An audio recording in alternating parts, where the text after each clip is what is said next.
pemerintah yang nanti bersama-sama dengan satu dokumen lagi yaitu kondisi ekonomi makro dan pokok-pokok kebijakan fiskal KEM PPKF yang disiapkan oleh Kementerian Keuangan akan menjadi bahan dari pembicaraan pendahuluan dengan Dewan Perwakilan Rakyat yang nanti dimulai pada tanggal 20 Mei tahun 2025 ini. Jadi dua dokumen ini nanti kita sampaikan ke DPR bersama-sama dan menjadi bagian dari pembicaraan pendahuluan. Bapak sekalian, Pak Menteri, Pak kalau disuruh bicara kayak gini biasanya staf itu nyiapkan saya slide langsung 50 slide langsung siap Pak. Tapi kalau saya suruh 3 slide aja pada bingung sendiri biasanya. Saya mau ngomong 3 slide aja. Saya akan ngomong 3 slide. Saya menyampaikan terima kasih, apresiasi kepada Kementerian Bappenas yang mengundang kami untuk menyampaikan poin-poin besar dari penyusunan atau logika dari keuangan negara kita yang kita susun. Tadi Bapak Menteri sudah menyampaikan prioritas pembangunan Indonesia, termasuk direktif Presiden. Nah, saya ingin minta kepada Ibu Bapak sekalian ketika nanti melakukan penganggaran, ya yang dianggarkan yang itu. Yang tidak menjadi direktif Presiden, jangan dibuat-buatkan anggarannya. Yang dianggarkan yang adalah prioritas pembangunan dan menjadi arahan direktif Presiden. Ibu Bapak sekalian, kenapa seperti itu? Ya. Saya ingin menyampaikan, pertama adalah karena yang namanya APBN itu adalah anggarannya negara untuk prioritas negara. Dan di APBN itu, APBN ini kalau kita lihat tahun ini belanja adalah 3.621 triliun. 3.621 triliun belanja negara, itu yang Ibu Bapak handle semuanya. 3.621 triliun tahun ini. Produk domestik bruto yang dihasilkan oleh Republik kita sekitar 23.000. Jadi belanja negara itu adalah sekitar 15% ya Pak Febrio ya. Sekitar 15% dari total produk domestik bruto.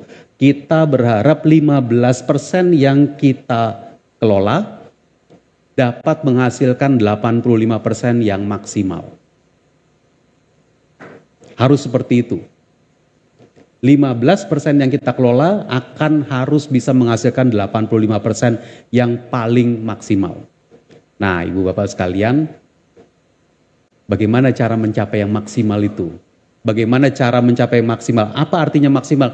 Maksimal artinya menghasilkan apa yang menjadi target-target yang tadi telah disampaikan oleh Bapak Menteri. Pertumbuhannya semaksimal mungkin, inflasinya yang baik, kesejahteraan semaksimal mungkin, dan seterusnya. Nah, ketika kita melakukan ini semua, APBN-nya sendiri tidak bisa lepas, dan perekonomian kita tidak bisa lepas dari kondisi global.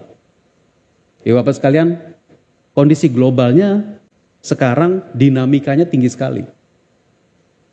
Ketidakpastiannya tinggi sekali. Pertumbuhan ekonomi dunia yang tadinya di atas 3%, 3,6, itu kemudian sekarang sudah estimasinya udah menurun. Kenapa perekonomian dunia jadi urusan kita ya? Karena Indonesia itu mengekspor ke luar negeri. Kalau luar negerinya itu tidak pasti, ekspornya terus juga menjadi tidak pasti. Indonesia itu juga bekerja dengan seluruh sektor keuangan global. Kalau sektor keuangan globalnya tidak pasti, efeknya ke dalam APBN tidak pasti. Ibu Bapak sekalian, ketidakpastian ini kalau kita coba lihat, itu nanti munculnya di beberapa tempat yang mempengaruhi APBN. Pertumbuhan ekonomi dunia tidak pasti. Harga komoditas tidak pasti. Bisa cepat naik, bisa juga cepat turun. Kemudian komoditas itu ya yang kita tahu, minyak, batu bara, CPO, nikel, harga beras, harga berbagai macam, sawit, dan yang lain. Nilai tukar akan juga menjadi faktor yang terkena imbas dari internasional. Inflasi dan lain-lain. Seperangkat dampak dari internasional yang akan memiliki dampak kepada APBN kita. Dampak kemana? Dampak ke penerimaan. Dampak kemana lagi? Dampak ke belanja. Dampak kemana lagi? Dampak kepada pembiayaan. Nah, di sini kemudian ketika kita mengelola APBN, ada satu faktor, ada satu karakteristik yang sangat penting untuk kita pahami bersama. Penerimaan itu adalah estimasi. Kita mengestimasi berapa penerimaan tahun depan. Menggunakan apa? Menggunakan pertumbuhan ekonomi, menggunakan inflasi, menggunakan harga komoditas, menggunakan faktor tadi indikator-indikator itu kita mengestimasi penerimaan. Tapi belanja buat ibu bapak sekalian adalah pagu. Pagu itu artinya alokasi yang mau dibelanjakan. Penerimaannya masih harus kita usahakan, belanjanya pagu. Karena itu sekarang poinnya saya bukan bilang pagunya diturun-turunin, enggak. Pagunya harus juga fleksibel. Pagunya juga harus fleksibel. Saya udah mulai lihat 5-10 wajah yang senyum-senyum, udah mulai merasakan fleksibilitas pagu. Memang. Nah, ibu bapak sekalian, ketika kita pagu belanja itu kita desain, tentu kita mendesain seperti arahan dari Menteri Bappenas tadi, yang prioritas presiden. Yang bukan prioritas presiden, bukan prioritas pembangunan, jangan di-create menjadi yang tidak perlu. Nah, ibu bapak sekalian yang sebentar lagi akan mulai ngurusi 2026, mikirnya kan kira-kira begini yang atas. Ya kan? Cara mengalokasikan itu rupiah murni, non rupiah murni. Apa itu sebutannya komponen 01, komponen 02. Nah, ini kalau Pak Menteri, Pak Wamen ini ibu bapak sekjen dan para sestama ini biasanya berkutat dengan ini.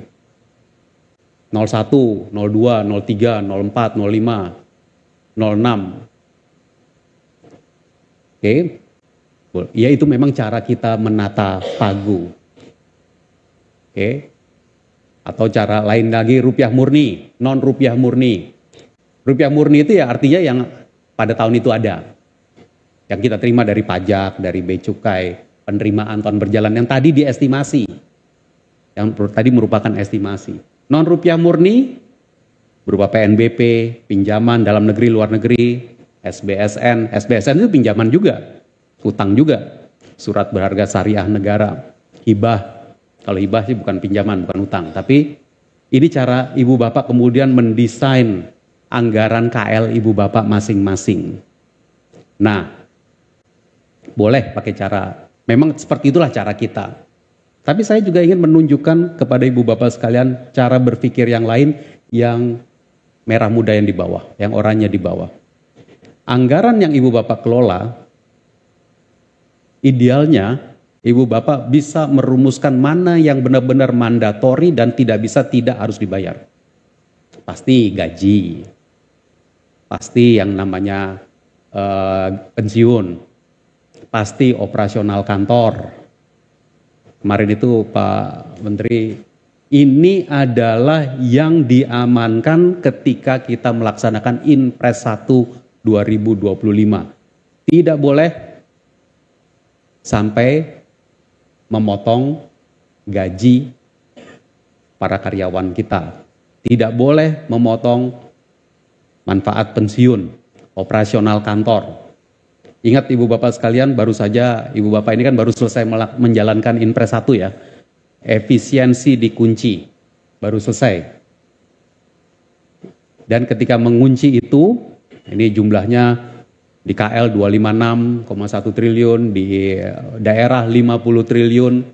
Lalu kemudian ketika mengunci ini, tidak boleh menyentuh belanja pegawai, operasional kantor, belanja prioritas, dan bantuan atau layanan publik. Bantuan publik, perlindungan sosial, tidak boleh dikenakan, tidak boleh dikurangi. Sehingga ibu bapak, saya juga ingin menggunakan kesempatan ini menyampaikan terima kasih kepada seluruh kementerian dan lembaga yang telah melakukan efisiensi dan rekap dari efisiensi KL yang Ibu Bapak lakukan itu kami telah laporkan kepada Bapak Presiden melalui surat Menteri Keuangan tertanggal 7 Maret 2025 kemarin. Sudah selesai dan sekarang kita melakukan proses rekonsiliasi, penajaman, refocusing, buka blokir, bukan sekedar buka blokir biasa, tapi betul-betul dipilihkan untuk yang betul-betul lebih tajam, fokusnya lebih kuat, dan sesuai dengan direktif dan arahan Presiden. Ini cara kerja kita, yang kita sudah lakukan dalam konteks Inpres 1 2025. Nah, karena itu, karena kita udah punya pengalaman ini, maka kita bisa membayangkan, Ibu Bapak di setiap KL, coba dilihatin. Mana yang mandatori? Yang tadi itu, harus dikeluarkan, nggak boleh nggak. Mana yang mandatori? Gaji, tapi jangan dibikin-bikin gajinya. Jangan dibikin-bikin alokasinya. Betul-betul yang mandatori. Mana yang, kalau pensiun, bayar pensiun biasanya langsung dari BUN.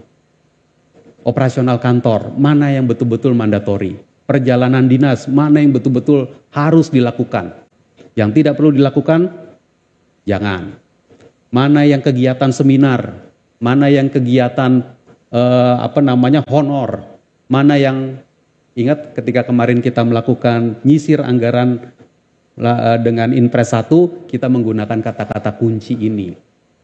Seminar kit, mana yang namanya kajian yang tidak perlu, coba dilihat.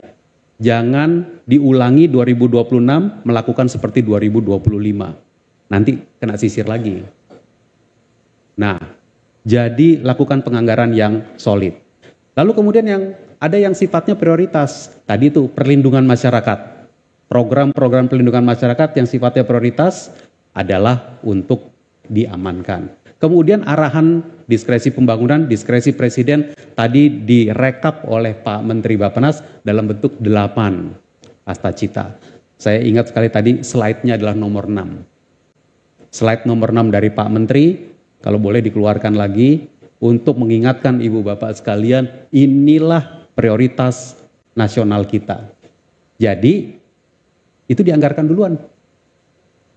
Itu dianggarkan duluan untuk 2026.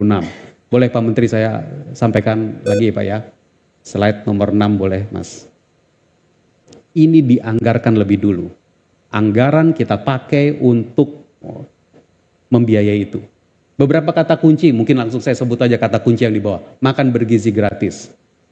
Kesehatan, program pemeriksaan kesehatan gratis.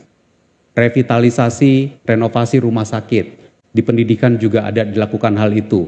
Digitalisasi pembelajaran. Ini adalah turunan dari ini semua. Namun, kita minta untuk dianggarkan secara betul-betul efisien. Ibu Bapak sekalian, ini ada pertanian untuk cetak sawah, connect dengan irigasi. Irigasinya harus connect ke tempat yang di mana sawahnya dicetak. Ini adalah seluruh desain yang saya minta nanti antara Kementerian Keuangan dengan Kementerian PPN Bappenas untuk mendesain, menganggarkan yang paling prioritas untuk dianggarkan terlebih dahulu. Program ini dianggarkan terlebih dahulu. Nah, Ibu Bapak sekalian, biasanya kita tahu persis di dalam proses penyiapan anggaran, desain anggaran, Pak Menteri, Pak Wamen, biasanya ini kan bottom up. Biasanya ini bottom up. Tiap kementerian lalu kemudian, itu coupling-couplingnya udah ada tuh Pak Menteri. Oh ini bagiannya ini bagiannya ini bagian ini, bagian ini. Kita akan harus berubah. Harus berubah. Programnya yang duluan. Bukan operasionalnya yang duluan. Mau bikin program apa? Ini dia. Di situ ada belanja operasionalnya. Bukan operasionalnya dulu apa, baru sisa operasional adalah program. Saya minta diubah. Sehingga nanti teman-teman Bappenas menjadi dirigen, seperti yang disampaikan Pak Menteri tadi, kantor ini menjadi dirigen melakukan program apa. Kalau mau melakukan program, menjalankan program sekolah rakyat, di situ ada operasionalnya, ada non-operasionalnya.